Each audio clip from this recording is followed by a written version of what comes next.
Guys, welcome back to our channel Anayas family. আমার সকল প্রিয় বন্ধুদের জানাই বৃষ্টি ভেজা মিষ্টি মিষ্টি সুপ্রভাত। করি ঈশ্বরের আশীর্বাদে আপনারা খুব ভালো আছেন ও সুস্থ আছেন। আজ আনায়াস ফ্যামিলির পক্ষ থেকে নিয়ে এসে গেছি আপনাদের জন্য আরেকটি নতুন ভিডিও। আজ আমি আপনাদের সঙ্গে শেয়ার করতে চলেছি সামার স্পেশাল চকোবার আইসক্রিমের রেসিপি। আর থাকছে এই ভিডিওতে আমাদের আনায়াস ফ্যামিলির দুষ্টু মিষ্টি মুহূর্তগুলি। এই প্রচণ্ড গরমে হয় যদি এরকম টেস্টি টেস্টি ঠান্ডা ঠান্ডা চকোবার আইসক্রিম, তাহলে তো কোনো কথাই হবে না। বাড়ির লোকেদের মন জয় করার জন্য কিন্তু এই গরমে এরকম একটি চকোবার আইসক্রিম বানিয়েই ফেলুন। আইসক্রিম বানানোর জন্য বেশি কিছু জিনিস কিন্তু আমার লাগবে না, মাত্র দুটো জিনিস দিয়েই আমরা বানিয়ে নেব chocobar ice cream. Easy tasty chocobar আইসক্রিমের রেসিপিটি যদি আপনারা জানতে চান তাহলে কিন্তু ভিডিওটা স্কিপ না করে লাস্ট অবধি দেখতে থাকুন। আর এখনও যদি আমাদের চ্যানেলটি সাবস্ক্রাইব করেননি তাহলে কিন্তু ছটপট করে ফেলুন। তো দেখতে পাচ্ছেন সকালবেলা এসে গেছি আমি পুজো করার জন্য। তো দেখতেই পাচ্ছেন আমার পুজো হয়ে গেছে কমপ্লিট। আর এরপর আমি ছিলাম মন্দিরে। আজ যেহেতু জ্যৈষ্ঠ মাসের লাস্ট মঙ্গলবার, তো কালী মন্দিরে গিয়েছিলাম পুজো করার জন্য। বাইরে যেহেতু প্রচণ্ড বৃষ্টি হচ্ছে তাই ভিডিওটি বানানো হয়নি। তো তারপর এসে গেছি আমি জ্যৈষ্ঠ মাসের মঙ্গলবার ফেমাস প্রসাদ নিয়ে, সেই চিড়ে মাখা।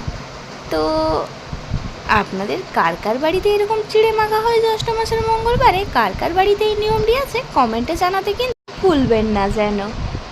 এই চিড়ে মাখা প্রসাদটার একটা আলাদাই টেস্ট। যাদের যাদের বাড়িতে হয় তারা তো আপনারা জানেনই।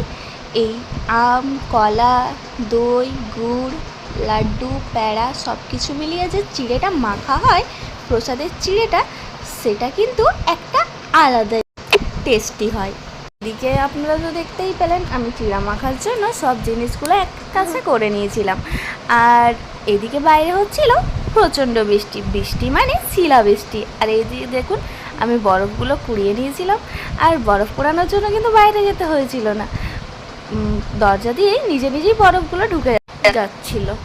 এরপর আমি মেখে নেব চিড়াটা। তো চিড়াটা আমি কীভাবে মাখি আপনারা স্কিপ না করে ভিডিওটি লাস্ট অবধি দেখতে থাকুন। আর তারপরেই বানাবো চকোবার আইসক্রিম। প্রথমে আমি ভালোভাবে 2-3 বার ধুয়ে নিই। তারপর ওর মধ্যে গুড়টা ভেঙে আর দিয়ে দিয়েছি চিনি, আর দিয়ে দিচ্ছি দই, 1 কাপ মতো দুধ। আর তারপর প্যাড়াগুলো দিয়ে দিয়েছিলাম লাড্ডুগুলো ভেঙে। আর তারপর এরপর আমটা আমরা কেটে নেব। তো আমটা আমি কেটে নিই।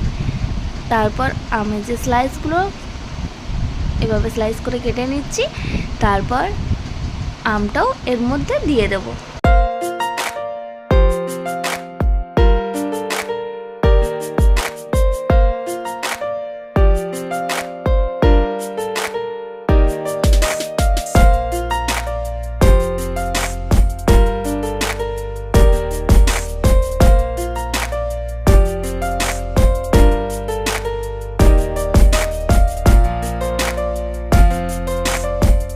এরপর কলাগুলো ছাড়িয়ে দিয়ে দেবো।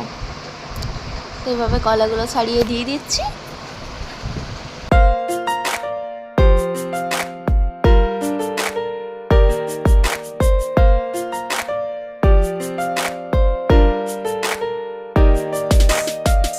এরপর এটাকে ভালোভাবে মেখে মিক্স করে নিলে রেডি হয়ে যাবে জ্যৈষ্ঠ মাস স্পেশাল চিড়ে প্রসাদ। প্রসাদটা হয়ে গেছে রেডি। তারপর আমি সবাইকে সার্ভ করে খেয়ে নিয়েছিলাম। তারপর এসে গেছি চকোবার আইসক্রিম বানানোর জন্য। চকোবার আইসক্রিম বানানোর জন্য আমরা নিয়ে নিয়েছি এখানে ওরিও বিস্কিটের প্যাকেট 4টা, আর নিয়ে নিয়েছিলাম 1/2 কাপ মতো দুধ, আর নিয়ে নিয়েছিলাম 4টে মতো ডেয়ারি মিল্ক। তো সবার ফার্স্টে আমি নিয়ে নিয়েছি একটা মিক্সিং বল। আর মিক্সিং বলের মধ্যে ওরিও বিস্কুটগুলো প্যাকেট থেকে খুলে দিয়ে দিচ্ছি। তো প্যাকেট থেকে ওরিও বিস্কুটগুলো দিয়ে দেওয়ার পর এর সাথে দুধটা অ্যাড করে দেবো।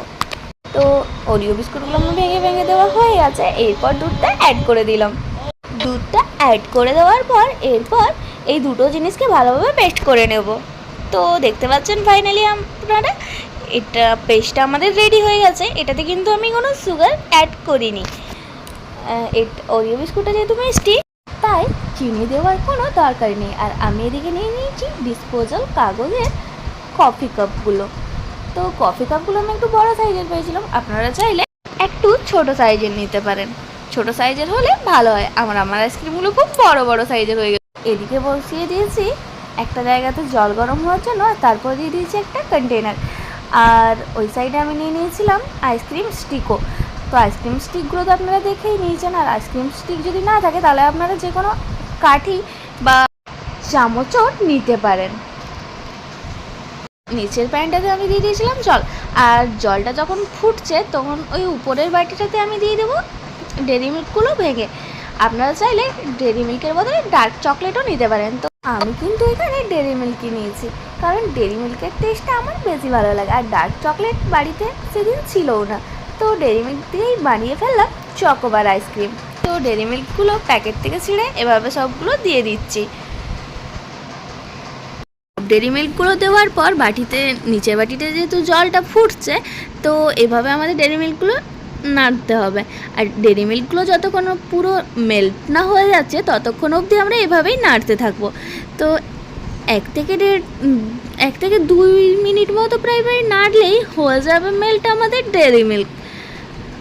দেখতে পাচ্ছেন ডেরি মিল্কগুলো পুরো মেল্ট হয়ে গেছে। আর এরপর আমি নিয়ে নেব ওই ডিসপোজাল কাগজের কফি কাপগুলো, আর কফি কাপগুলোতে এভাবে ভালোভাবে দিয়ে দেবো। তবে আমি কিভাবে ডেরি মিল্কটা লাগিয়ে নিচ্ছি ভিডিওটি স্কিপ না করে দেখতে থাকুন। আর লেয়ারটা একটু মোটা করে দিতে হবে, তাহলে ইজিলি ছেড়ে আসবে। তো এভাবে আমি ভালোভাবে কফি কাপে মাখিয়ে দিই।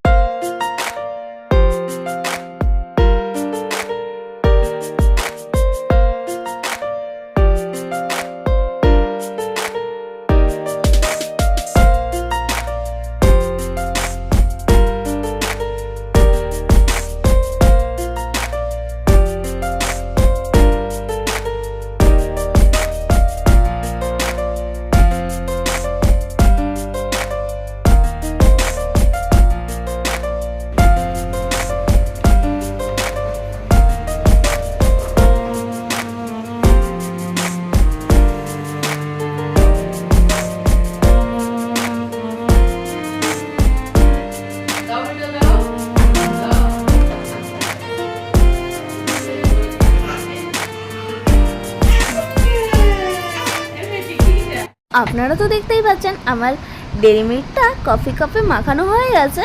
আর আমি একটু মোটা লেয়ারটা দিয়েছি, আপনারাও একটু মোটা লেয়ার দেবেন। তো আর এরপর আমি ফ্রিজে রেখে দেবো 10 মিনিটের জন্য, এই ডেরি মিল্কটা একটু সেট হওয়ার জন্য। তো 10 মিনিট পর দেখি কেমন সেট হয়েছে। তো দেখতেই পাচ্ছেন ডেরি মিল্কটা আমাদের পুরো সেট হয়ে গেছে। এরপর আমি যে ওরিওর পেস্টটা বানিয়ে রেখেছিলাম সেটা এর মধ্যে দিয়ে দেবো। এভাবে সব কাপগুলোতে পেস্টটা দিয়ে দেবো। এরপর চলুন দেখে নি গুবলু সোনা কি। এইদিকে এইদিকে এইদিকে এ বাবু কি বলছিস?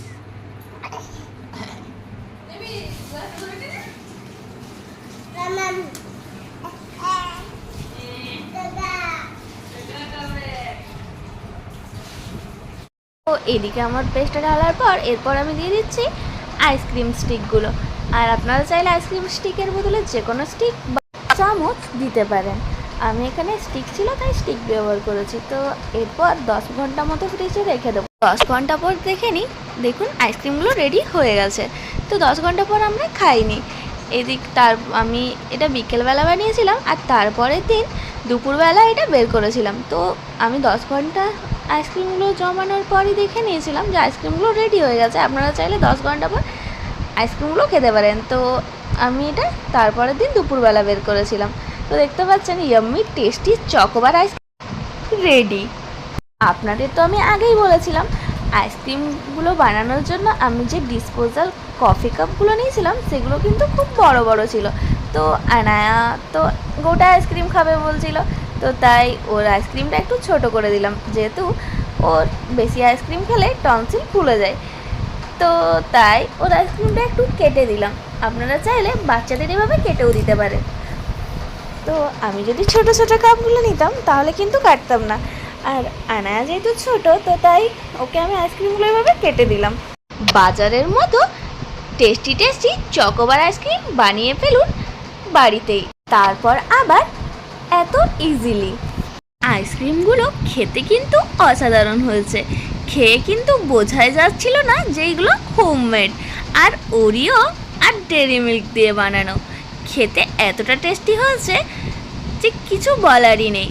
তো আপনারাও আর দেরি না করে বাজারের মতো চকোবার আইসক্রিম বানিয়েই ফেলুন। তারপর বিকেলবেলা এসে গেছিলো আমাদের একটা পার্সেল। তো পার্সেলে কি কি ছিল সেটা জানার জন্য কিন্তু ভিডিওটা দেখতে থাকুন। আর আনায়া যে ড্রেসটা পরেছে ওটাও কিন্তু এখনই পার্সেলে এলো, তো ট্রাই করছিল, ততক্ষণে আরেকটা পার্সেল এসে গেল। তো এই পার্সেলটাতে কি কি আছে দেখতে থাকুন। আনায়া পার্সেলটা আনবক্সিং করছে।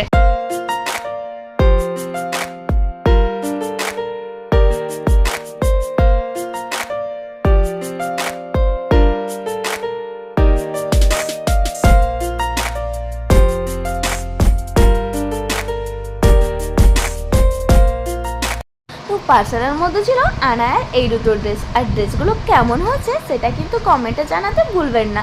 আর আনায়া ওইদিকে গুবলুর সাথে, আনায়া যে ড্রেসটা পরেছিল সেটাও তো বললাম পার্সেলে এসছে। এই যে ড্রেসটা, এই ড্রেসটাও কেমন হয়েছে কমেন্টে কিন্তু জানাতে ভুলবেন না। আর কোন ড্রেসটা বেশি ভালো হয়েছে সেটাও কিন্তু জানাবেন। আজকের ভিডিওটা এখানেই শেষ করছি, আবার দেখা হবে খুব তাড়াতাড়ি নেক্সট ভিডিওতে। ততক্ষণ সবাই ভালো থাকুন, সুস্থ থাকুন। আর আমাদের ভিডিওটি যদি আপনাদের ভালো লেগে থাকে তাহলে লাইক, কমেন্ট অ্যান্ড শেয়ার করতে কিন্তু ভুলবেন না যেন। আর এতক্ষণ আমাদের পাশে থাকার জন্য অনেক অনেক ধন্যবাদ।